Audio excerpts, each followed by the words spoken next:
On our last camping trip in our Grand Design Imagine travel trailer, we noticed one of the ceiling LEDs in the bedroom started flickering. It kept doing this the entire camping trip.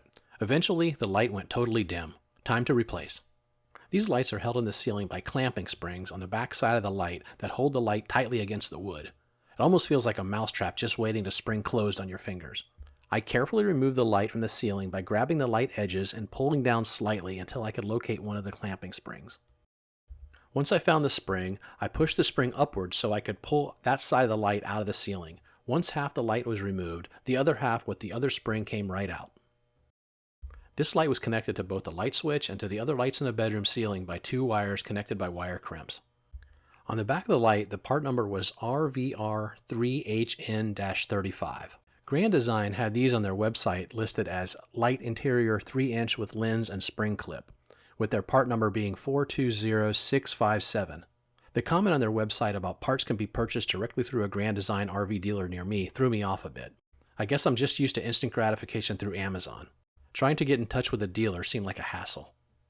I did a bit more research and found these fake-own LED lights have given a lot of other RV owners similar problems to what I'm experiencing with premature failures.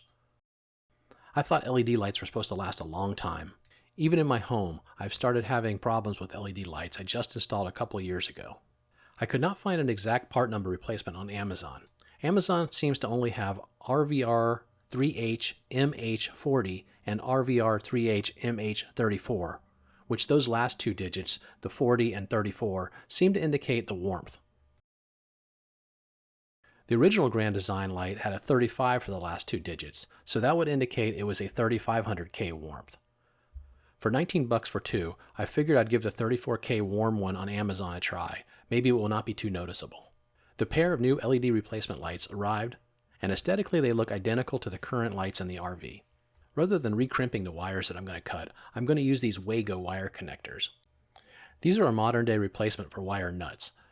You just push your stripped wire inside the holes and push down the spring-loaded wire clamp. They are great as they come in multiple sizes depending on how many wires you want to join together. RV manufacturers are starting to use them from the factory.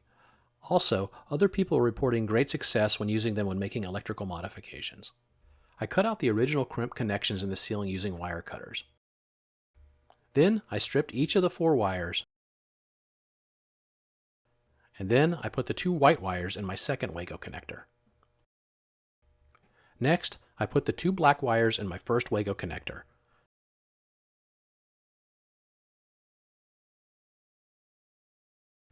I am now able to turn on the bedroom lights again to get some light in here.